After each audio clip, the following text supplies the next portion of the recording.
Hello friends, the great soul EVS channel में आप सभी लोगों का स्वागत है। आज हम सीटेट के ईवीएस सेक्शन के जो पर्यावरण अध्ययन में क्वेश्चन पूछे हुए थे 28 दिसंबर और 29 दिसंबर को, उन क्वेश्चन को हम डिस्कस करेंगे। ज़्यादा क्वेश्चन तो नहीं मिल पाए हैं, लेकिन जो भी थोड़ा बहुत क्वेश्चन मिल पाए हैं उनको आप जान लीजिए कि कौन कौन से क्वेश्चन सीटेट एग्जाम में पूछे हुए थे और किस पैटर्न के क्वेश्चन पूछ रहे हैं। तो चलिए स्टार्ट करते हैं, देखते हैं वीडियो को। सीटेट के दोनों दिन के एग्जाम में नंदू हाथी चैप्टर से बहुत ज़्यादा क्वेश्चन पूछे हुए हैं। मतलब जितने भी शिफ्ट हुए थे उसमें नंदू हाथी चैप्टर से क्वेश्चन बने हुए थे। आप इनको अच्छे से तैयार कर लीजिएगा। इसमें हम 3 क्वेश्चन को देख लेते हैं जो कि नंबर से है और थोड़ा कन्फ्यूजिंग है, तो इनको आप एक बार ध्यान से कर लीजिएगा, क्या पता आपके टाइम ये क्वेश्चन पूछ ले। तो ये देखते हैं क्वेश्चन। नर हाथी झुंड कब छोड़ देते हैं? तो इसका आंसर हो जाएगा 14 से 15 वर्ष की आयु में नर हाथी झुंड को छोड़ देते हैं।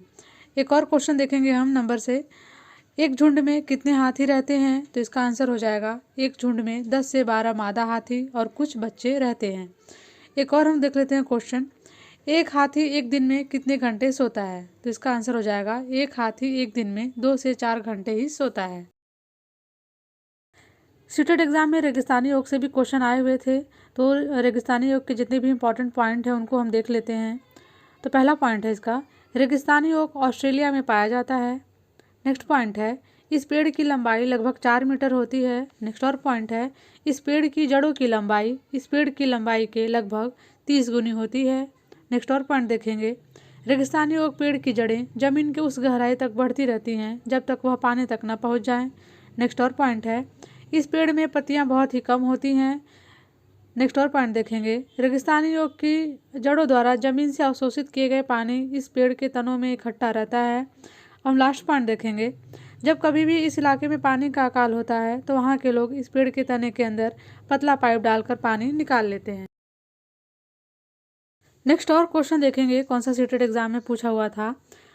ऐसे कौन कौन से राज्य हैं जो समुद्र के किनारे हैं? तो उसमें 4 ऑप्शन दिए हुए थे, चारों ऑप्शन तो नहीं याद है, लेकिन आप जान लीजिए कि ऐसे कितने राज्य हैं जो समुद्र के किनारे हैं। तो कुल 9 राज्य हैं जो समुद्र के किनारे हैं। और वे राज्य कौन कौन से हैं? तो गुजरात है, महाराष्ट्र है, गोवा है, कर्नाटक है, केरल है, आंध्र प्रदेश है, उड़ीसा है और पश्चिम बंगाल है। जैसा कि सीटेट एग्जाम में स्लॉट से बहुत सारे क्वेश्चन बनते हैं, तो इस साल भी 28 दिसंबर और 29 दिसंबर दोनों दिन स्लॉट से क्वेश्चन बने हुए थे। तो इनके जितने भी इंपॉर्टेंट पॉइंट्स हैं आप उनको जान लीजिए। यह भालू जैसा दिखता है लेकिन भालू नहीं है। यह दिन के 17 घंटे सोता है। पेड़ पर उल्टा लटका रहता है। यह उसी पेड़ की पत्तियां खाता है। यह एक ही पेड़ पर लगभग 5 वर्ष तक रहता है जब तक उस पेड़ की सभी पत्तियां खत्म न हो जाएं। यह 40 वर्ष जीता है। इस प्रकार यह पूरे जीवन काल में 8 पेड़ों पर रहता है। ये एक सप्ताह में एक बार ही शौच के लिए पेड़ से नीचे उतरता है। उल्लू से भी क्वेश्चन बना हुआ था, तो उल्लू के बारे में जान लीजिए। उल्लू एक ऐसा पक्षी है जो किसी भी दिशा में अपनी गर्दन को 360 डिग्री तक घुमा सकता है।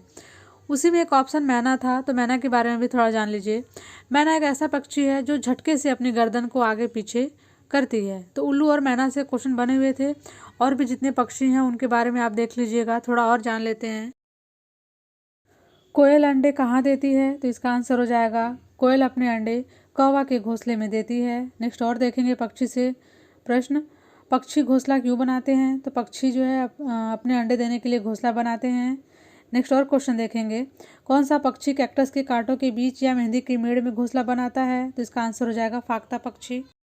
नेक्स्ट और देखेंगे, गौरैया और कबूतर अपने घोंसले कहाँ बनाते हैं? तो इसका आंसर हो जाएगा गौरैया और कबूतर अपने घोंसले पुराने घरों में बनाते हैं। नेक्स्ट और पक्षी से ही देखेंगे, बसंत गौरी अंडे कहाँ देती है? तो इसका आंसर हो जाएगा बसंत गौरी अपने अंडे पेड़ के तने में गहरा छेद बनाकर देती है। एक और क्वेश्चन देखेंगे पक्षी से ही, कौन सी चिड़िया पत्तों को चोंच से सिलकर उनके बीच घोंसला बनाती है? तो इसका आंसर हो जाएगा दर्जन चिड़िया। यदि पूछे कि डाली पर लटकता हुआ घोंसला किस पक्षी का होता है, तो ये होता है शक्कर खेरा का। डाली पर लटकता हुआ घोंसला किसका होता है? तो शक्कर खेरा का हो जाएगा। एक नोट करने वाला पॉइंट हम देखेंगे, वीवर नर पक्षी अपने अपने घोंसले बनाते हैं। मादा वीवर उन सभी घोंसलों को देखती है, उनमें से जो उसे सबसे अच्छा लगता है उनमें ही वो अपने अंडे को देती है।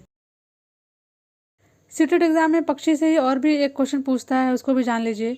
पक्षी अपनी गर्दन बहुत अधिक हिलाते हैं, इसका क्या कारण है? तो इसका आंसर हो जाएगा पक्षी अपनी गर्दन बहुत अधिक इसलिए हिलाते हैं क्योंकि उनकी जो आँखों की पुतलियाँ होती हैं वो घूम नहीं सकती, वो एक जगह स्थिर होती हैं, इसलिए वो अपनी गर्दन को बहुत ज़्यादा हिलाती हैं।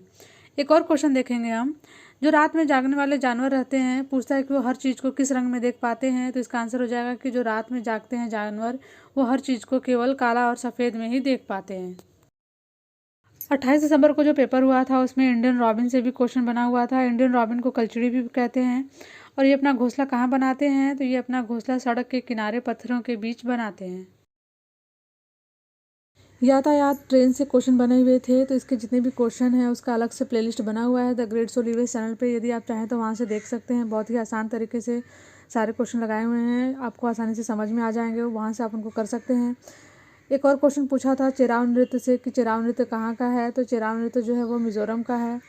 प्रोटीन से क्वेश्चन बने हुए थे कि प्रोटीन सबसे ज़्यादा किस में पाया जाता है, आप उनको जरूर देख लीजिएगा। एक और क्वेश्चन आया था ग्रीन हाउस गैस से कि ग्रीन हाउस गैस कौन कौन सी है। ऐसे आया था कि निम्न में से कौन कौन सी गैसें ग्रीन हाउस गैस हैं, उनको आप तैयार कर लीजिएगा। तो जान लीजिए कि ग्रीन हाउस गैसें कौन कौन सी होती हैं। कार्बन डाइऑक्साइड हो गया, मीथेन हो गया, नाइट्रस ऑक्साइड हो गया, ओजोन हो गया, सीएफसीज हो गया और वाटर वेपर हो गया। ये सब कौन सी गैसें हैं? तो ये सब ग्रीन हाउस गैसेज हैं। दिशा से क्वेश्चन पूछा हुआ था, तो आप उनको कर लीजिएगा। ये दिशा से जितने भी क्वेश्चन आते हैं स्टेट एग्जाम में ज़्यादा टफ नहीं रहते हैं, आप इनको आसानी से कर सकते हैं। एक और क्वेश्चन पूछा था खिचड़ी वृक्ष से, जो क्लास 4th के एनसीईआरटी की बुक है उसमें एक चैप्टर है अमृता की कहानी, उसी में खिचड़ी वृक्ष है, आपको उसमें से आसानी से मिल जाएगा, आप उनको अच्छे से तैयार कर लीजिएगा। तो कुछ क्वेश्चन थे, आप इनको जरूर तैयार कर लीजिएगा। एक और क्वेश्चन है कि निम्नलिखित में से कौन सा सामाजिक कीट नहीं है। 4 ऑप्शन दिए हुए थे, दीमक, चींटी, मकड़ी, मधुमक्खी। तो आपको पता है कि इसका आंसर क्या हो जाएगा? मकड़ी हो जाएगा, क्योंकि बाकी सब तो कॉलोनी में रहते हैं, लेकिन मकड़ी जो रहता है वो अकेले रहता है। तो कुछ क्वेश्चन थे, आप इनको जरूर तैयार कर लीजिएगा। और पैटर्न, इसी पैटर्न से क्वेश्चन पूछ रहे हैं, ज़्यादा से ज़्यादा वो क्वेश्चन पूछ रहे हैं जो प्रीवियस ईयर एग्जाम में आए हुए हैं। और एनसीईआरटी की जो बुक है क्लास 4 और क्लास 5, उनसे भी बहुत ज़्यादा क्वेश्चन पूछ रहे हैं, आप उनको भी तैयार कर लीजिएगा अच्छे से। और यदि आपको वीडियो अच्छा लगा तो प्लीज़ चैनल को लाइक शेयर एंड सब्सक्राइब कीजिएगा। Thank you for watching this video.